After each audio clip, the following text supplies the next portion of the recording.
Broadway's My Beat, from Times Square to Columbus Circle, the gaudiest, the most violent, the lonesomest mile in the world. Broadway's My Beat, with Larry Thor as Detective Danny Clover.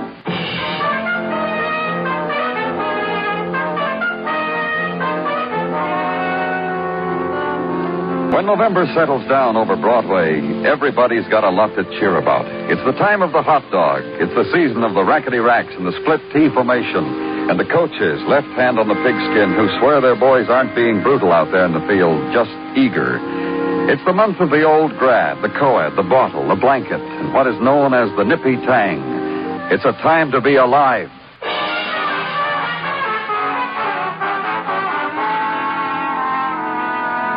And there's a place just off of Broadway, a room sealed off from every other place in the world, structurally designed to keep out everything but pain. The police morgue, where I was, where Detective Macklin was, and the slabs that held two men newly dead. Alcohol poisoning, Danny. They were shipped here from the emergency hospital for identification. You know who they are? Yeah. This one, Joey Macklin. Bowery, pickpocket, bum, panhandler, rummy. This one... You know him? No. He's the reason why I called you down here, though. Notice anything, Danny? Looks pretty well fed. Fingernails look like they'd been manicured not too long ago. Uh-huh. A couple other things. This. Found this crumpled mask in his pocket. Take a look at his clothes. Really raggy, huh? Underneath, he's wearing silk underwear. You taking prints? Last night, soon as they came in. Code number sent to Washington right away. You say the emergency hospital sent them over? Yeah, they staggered in there practically blind from the bum booze, screaming. We couldn't help them, Danny. They were too far gone. They had the liquor on them? Nope. There's liable to be a lot more of it someplace, Macklin. Methyl alcohol and peach juice and beating oil. How can people... I've seen them brought in after they've strained paint through a piece of bread. I've seen them when they tried... You're right about this one, Macklin. He looks too patently a bum. That's why he looks out of place. I figured that, too. A little strange, huh?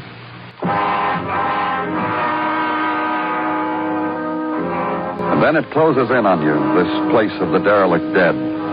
The windows are high and the moist walls, high so that dead fingers can't reach, open, let the sobbing of death be heard in the autumn air.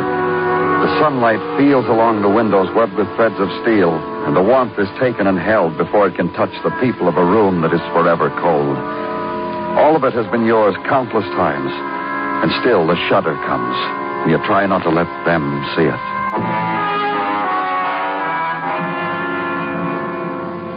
Then you take Detective Muggavan's comment that it's strange, take it with you into a long corridor up a flight of stairs, drop it on a sergeant's desk for an immediate checking, fill the time of waiting in the official ways provided for such intervals, and a door opens.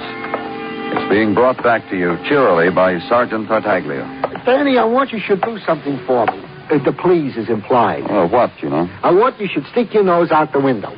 Why? To partake with me of the nippy tang that is there for everyone's nose. I've had mine, you know. And then you will agree with me that it is both nippy and tangy. That it makes the vitality surge in the wound. Is it surge enough for you to hand me whatever you're holding in back of you?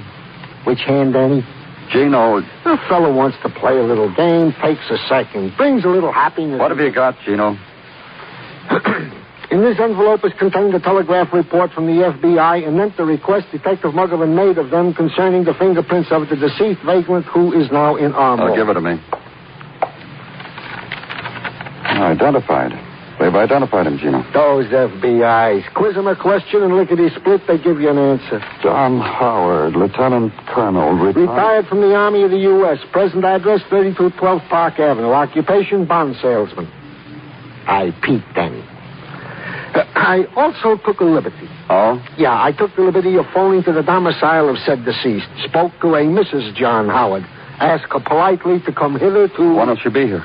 Any minute, Danny, in a nonce. She had but to find a suitable outfit for an outing. The police had...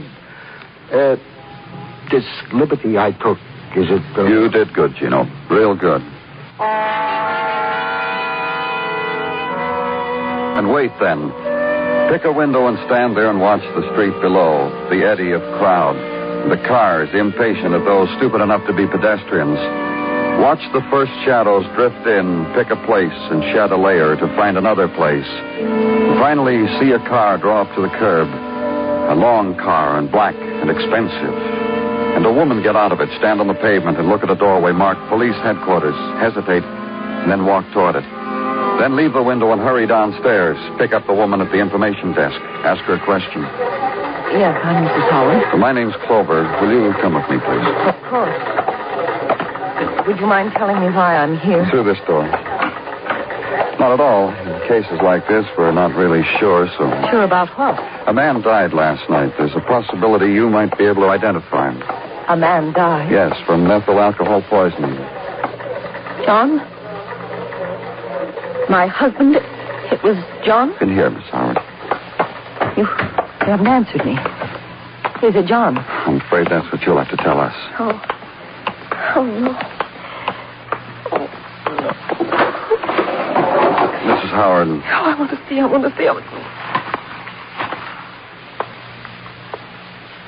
This man is my husband. I'm sorry, Mrs. Howard. If you...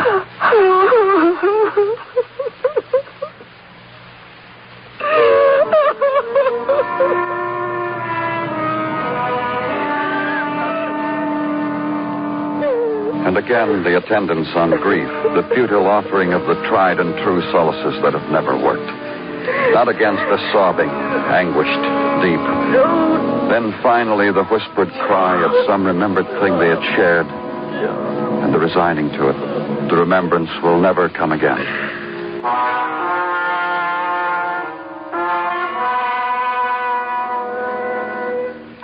And the woman is quiet now. You detail a man to drive her home.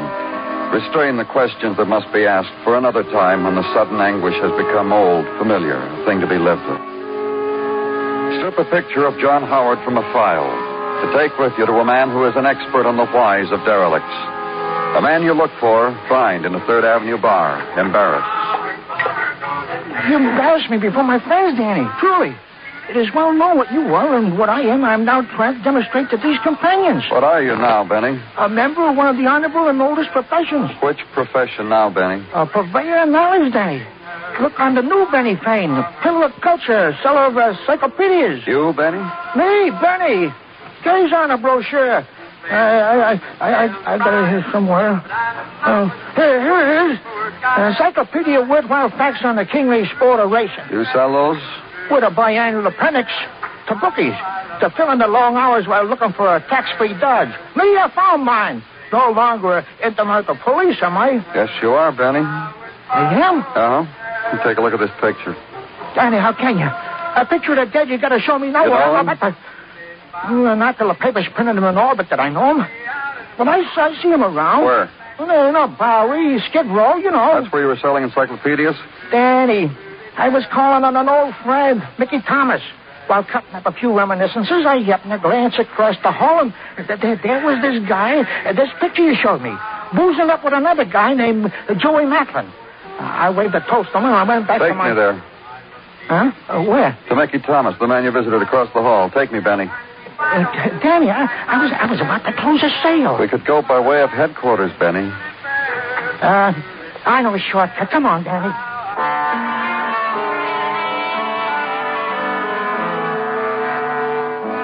The walk, then, south into the Bowery and east, past Lexington and past the row houses where there's always room for one more tenant, and a street where garbage cans are used for first and third base.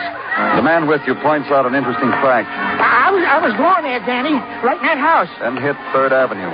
You wouldn't believe how us kids used to lay across the field with us.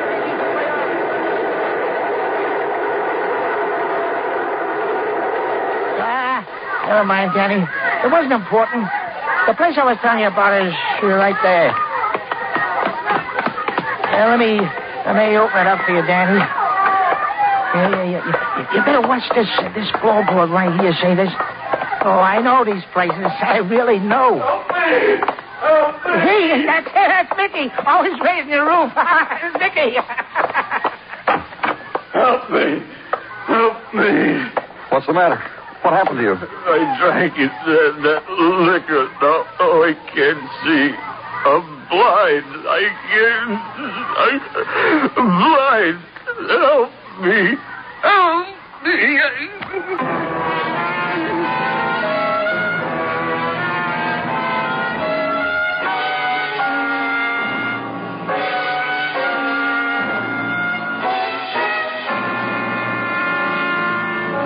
You are listening to Broadway's My Beat, written by Morton Fine and David Friedkin, and starring Larry Thor as Detective Danny Clover.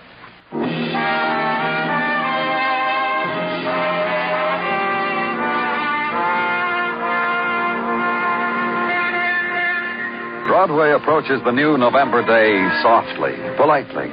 You've got to do that, kid. Treat the morning nice. Maybe that way you'll still be on your feet when day is done. So set the loudspeakers to music guaranteed to absorb shock. Climb the spectaculars. Remove and replace the Mazdas that died in the night. Polish the neon. Wash the night dust off the mannequin's face. Tighten the bolt. Tilt her body more forward, her head nearer to the shop window, so that her lips are closer to the promise of a good morning kiss. And having made way for another day, find the quiet place to read the papers. And read of the death of retired colonels and pickpockets from lethal alcohol, and of the blindness of a Skid Row vagrant named of Mickey Thomas from the same. And skim through to the comics. There, kid, lies happiness. But where I was, the new day fell on the sightless eyes of Mickey Thomas, on the fleeting figure that worked against his pain. Finally whispered, "You'd better come back, Lieutenant, later." And leave to another place to ask questions about the dead. And the woman tries to answer them for you. The last time I saw him, John, the last time I saw him was Halloween night. We'd been invited to a party.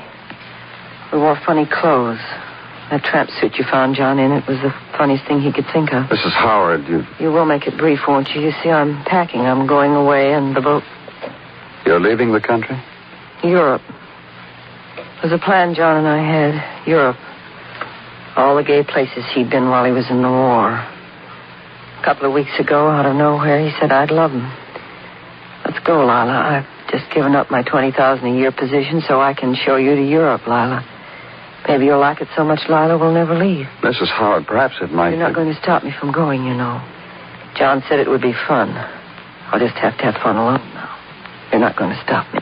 No, we've no reason to. Now. Good, I'll sleep on the boat tonight. If I slept here, the boat sails in the morning. You said now. Would there ever be a time you could stop me?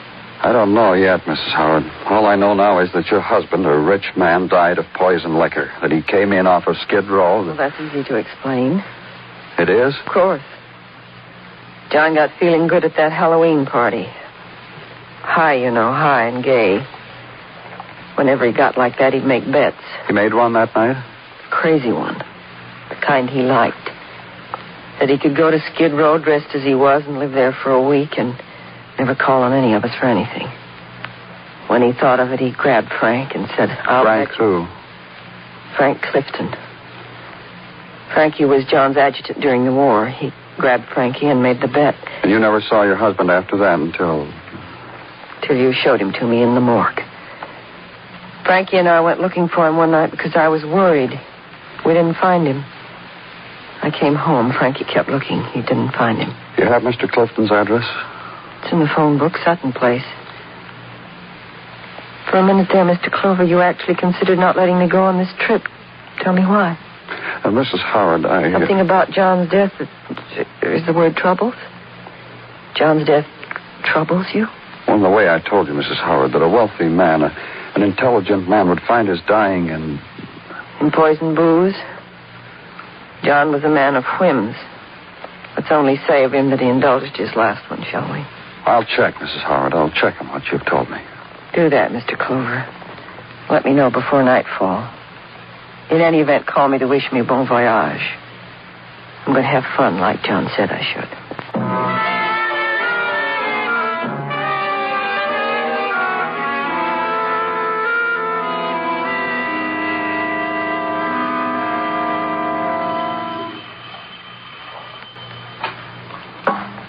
Hold your horses. What do you want? Are you Frank Clifton? Come on, mister. The rest of me behind the doors in a towel. What do you want? I'm from the police, Danny Clover. Well, I'm in the... Yeah, I know, in a towel. I want to talk to you. Sure. Come in. 10 minutes ago, you wouldn't have caught me doing my laps around the lake on the bicycle. Gonna miss that old Columbia bike when I'm in Europe. You're going to Europe, too, Mr. Clifton? Yeah, tonight. What do you mean, too? Mrs. Howard is going. Oh, is she? News to me. I figured it'd be decent if she grieved till the next boat. Hey, just why are you here? I'm trying to find out why John Howard is dead. Come on. You know as well as I do why John's dead. Poison booze, alky. I want you to tell me what happened at that Halloween party. All right, don't rub it in. So it was my fault. You made that bet with Mr. Howard, didn't you, about going down to the Bowery and living for a week? That's your job, isn't it? To rub salt in an old wound. How come you made a bet like that, Mr. Clifton? I didn't want to. If you knew John like I did, how do you argue with a man like that, Clover? What kind of man was he? Everything was a bet. Could be walking along, he'd pick any stranger in the crowd, make you wonder about him or her, and then bet you were wrong. He'd find a way to prove it, too.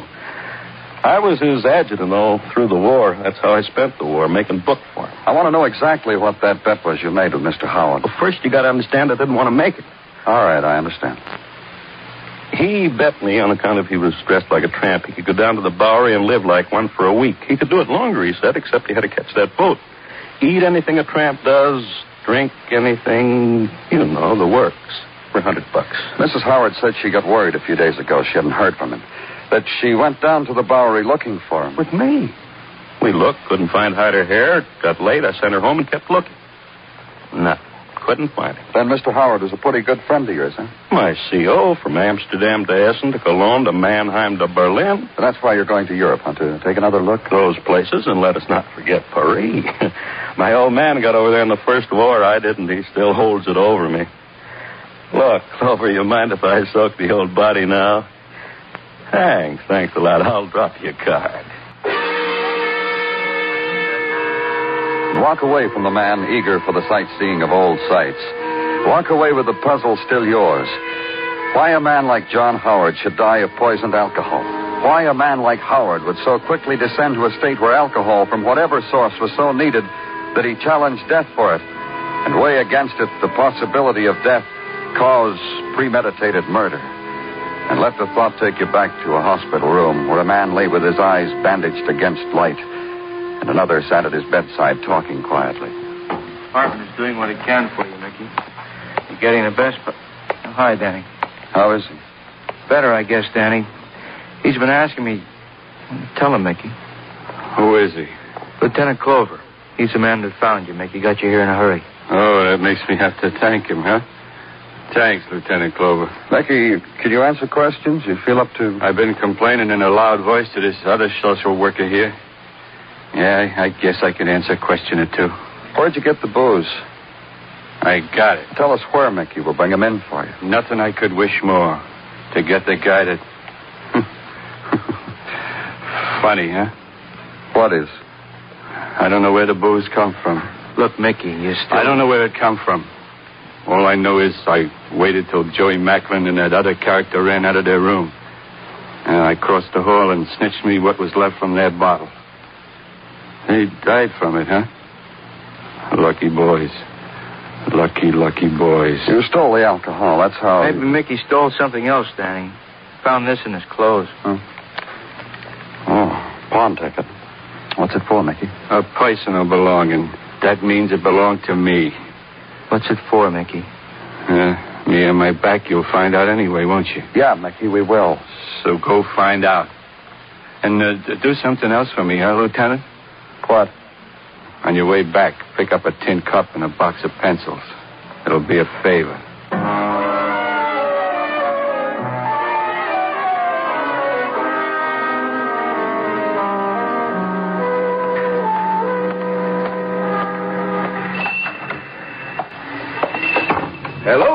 Hello, sir. What can Mr. Fring do for you? Police. Mr. Fring is delighted to serve you. In what capacity does Mr. Fring do that? As a redeemer of pawn tickets. This one.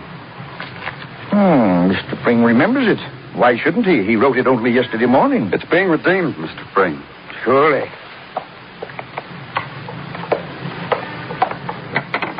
A cigarette case. This looks like a pretty expensive item, Mr. Fring. How come you only lent $2 on it? Because he who pawned it was one of our boys. Why do you say our boy? Mr. Fring calls your attention to the fact that all who serve are our boys. I call your attention again, may I? Please do. To the engraving on this case.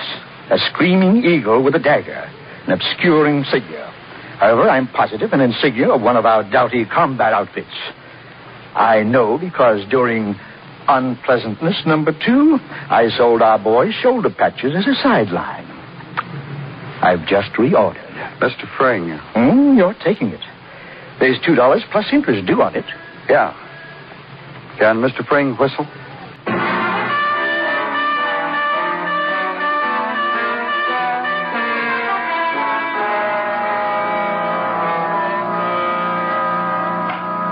I got it, Danny. Good. What did you find out? Well, for one thing about that insignia. It was assigned to an Army intelligence team. Uh-huh. Well, where'd the team operate? Mostly in Germany. Around Cologne and Essen and Berlin. Yeah, Mannheim, too. Yeah, go on, Macklin. Well, the rest of it's John Howard's record. Civilian and Army. Civilian, not a whole lot. A good businessman resigned his position a few weeks ago. The reason he gave his employer was pretty vague. Yeah, I know about that.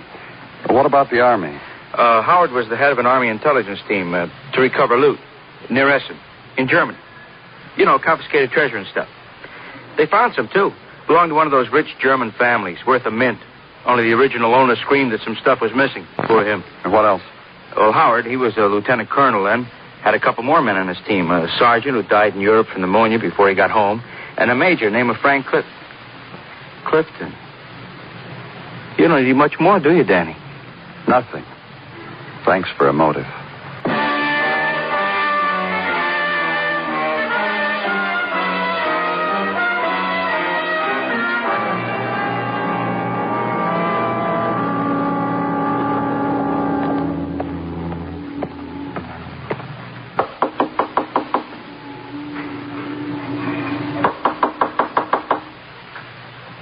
Be with you in a minute. Oh, you come down to say goodbye to me, Clover? If it's those people from the party next door, Frank, tell them. It's the police, Mrs. Howard. Danny Clover. What? Who is it? What do you want, Clover? Let's go inside, huh? Why not? Come on in. It's not the next door people, Lana. Why, look who it is. Welcome, welcome, welcome. Well, don't look daggers at me. I'm just visiting, Frank. I asked a question, Clover. What do you want? I came down here to break some news to both of you. Look, Clover, we're due next door for a pre-sailing party. I know why you're going to Europe. Well, sure you know. I told you. I owe myself a sentimental journey. Frank said he'll show me all the places John was going to show me. There's a place near Essen I don't know whether you'll get to, Mrs. Howard. Come on, Clover, get off it. Your husband ever talked to you about a town in Germany called Essen, Mrs. Howard? Of course. On account of that town, John got a citation. Frank, too, didn't you, Frank? Sure. We found some loot the Nazis buried. Turned it back to the rightful owner. That's right. John told me all about it. I used to ask him, tease him, why he didn't hold out a little diamond lavalier for me. I figure he did at that, Mrs. Howard. How do you figure that, Clover? John Howard had a $20,000 a year job. He quit it. He quit it to go to Europe.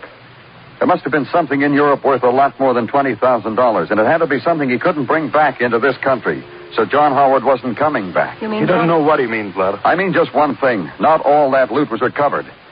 It makes a lot of sense that the reason John Howard gave up such a good job is because he'd hidden the missing part of that loot. Imagine that. He knew where it was. So did a GI, a sergeant who died in Europe of pneumonia. So do you, Clifton. The three of you, members of the team that found the loot in the first place. Now John's dead. Frank. It's a funny story, Lala. Why aren't you laughing? You kept looking for John in the Bowery after I went home. Did you find him? Told you I didn't find him. That means I didn't find him. You found him. You're calling me a liar, Clover. That's no way to get to a party. You want a cigarette, Clifton? Here, take one. Put that case away. Why? What's the matter with it? What kind of a man are you? You barge in? Can't you understand the situation, Clover? The champagne, the shipboard party. Don't you see? It's for her, for Lila. Try to make her smile again. What's the matter with the cigarette case, Clifton? Don't you understand? It's his case. It's John's. How do you think it makes Lila feel to see something that belongs to Frank? And how do you think it makes me feel? Remembering the times, remembering his offering me a smoke from it. Frank, it's not his case. John never smoked. He never did. Never. Why, what's going on here? Mr. Clover. I'll tell you what's going on. Frank murdered your husband. Did you, Frank? He comes up with a lousy cigarette case and says murder. Did you kill him, Frank? With poison alcohol. He found your husband, found out where he was staying, found a bum named Joey Macklin who he was living with, gave Joey a jug of poison alcohol. He knew your husband would drink it. That was part of the bet. You coming to the party with me, Lila? But Joey Macklin was also a pickpocket. He stole this cigarette case from Clifton. Then he and your husband drank the booze, died from it. Come on, Lila. They're waiting for us. A man from across the hall, a man named Mickey Thomas, stole the booze that was left. He also stole the cigarette case Joey had lifted. Mickey pawned it. That's how I know you found John Howard, Clifton. You're under arrest.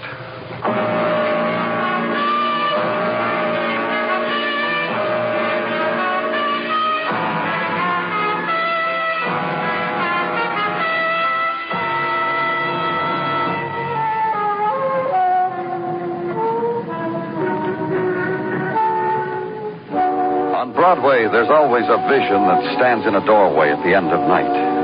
You run after it, but a hand at your sleeve tugs you back. A grinning face whispers there's something better inside. But you keep running till the same voice whispers the odds you'll never make it. And you never do. It's Broadway, the gaudiest, the most violent, the lonesomest mile in the world.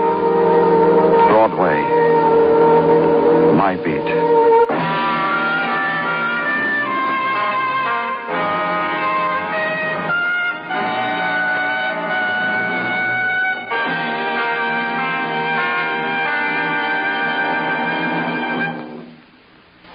Broadway's My Beat stars Larry Thor as Detective Danny Clover, with Charles Calvert as Tartaglia and Jack Crucian as Muggavan. The program was produced and directed by Elliott Lewis, with musical score composed and conducted by Alexander Courage. In tonight's story, Irene Tedrow was heard as Lila Howard, Lou Merrill as Frank Clifton, Leo Cleary as Benny Fain, and Steve Roberts as Mickey Thomas.